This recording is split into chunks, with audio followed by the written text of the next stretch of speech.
Picoson, Lydia ou ça des salsa. Seulement dans le restaurant, tu madame là, il apprend à s'y faire. Madame Picoson, Lydia ou ça des salsa. Salut à toutes et à tous, bienvenue dans Bonne Route depuis Saint-Gilléo. Notre invité aujourd'hui c'est Titi. Salut Titi. Bonjour Félix. Alors aujourd'hui on va voir comment aborder un rond-point quand on veut aller à gauche ou faire demi-tour. Quand vous voulez tourner à gauche ou faire demi-tour sur un rond-point, où vous placez-vous? Tout de suite, vos réponses. Je me suis à droite, plus le rond-point. Oui. Je sais pas moi, quand tu à droite. Tu fais carrément tout le rond-point de prendre au chemin de gauche. Je dirais la gauche. Mais je rentre dans le rond-point, je serre à gauche et je fais le tour du rond-point et je mets mon clignotant pour sortir à ma sortie. Alors Titi, qu'est-ce qu'on aurait répondu? Moi tout simplement, on aurait répondu, je regarde dans mon rétroviseur, je prends mon clignotant avant d'arriver au rond-point. Et après, en abordant le rond-point, je prends tout à gauche, je tourne. Et avant la sortie, je mets mon clignotant à droite et je sors tout simplement. Bon, on va voir la réponse maintenant.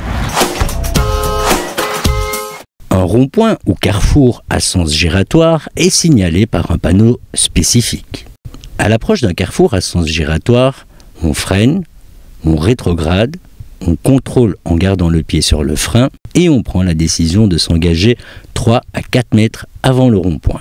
Attention, les cyclistes et cyclomotoristes qui sont moins visibles peuvent être masqués par le montant gauche du pare-brise. Avant de m'engager dans l'anneau, je devrais céder le passage à tous les usagers qui y circulent. Si j'emprunte une sortie à gauche ou si je fais demi-tour, j'allume le clignotant gauche avant d'aborder le carrefour pour bien montrer que je vais m'engager à gauche.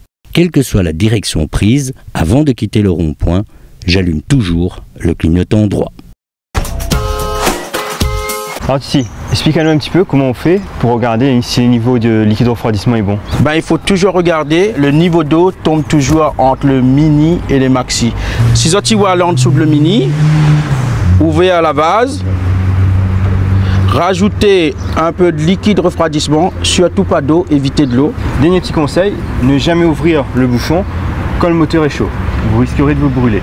Après ce petit rappel, nous faisons un petit tour Saint-André où se tenait une journée de prévention sécurité routière organisée par l'AFPAR. Allons tout de suite. Allez, allons. Nous nous trouvons aujourd'hui sur le centre AFPAR de Saint-André. Nous leur donnons les connaissances nécessaires pour l'exercice du métier et nous leur apprenons aussi en fait à respecter les règles de sécurité dans le cadre de leur métier. Mais la sécurité, ce n'est pas seulement en fait sur les espaces de travail, c'est aussi sur les trajets. Et donc régulièrement, l'AFPAR, en partenariat avec la DEAL, organise des journées de prévention à la sécurité routière.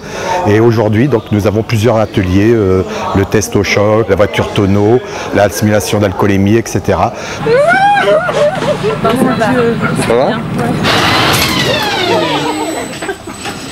Le centre AFPAR est ouvert à l'extérieur, c'est-à-dire que beaucoup de gens peuvent venir pour prendre des renseignements sur nos formations. Aujourd'hui, c'est ouvert simplement en fait aux stagiaires de l'AFPAR.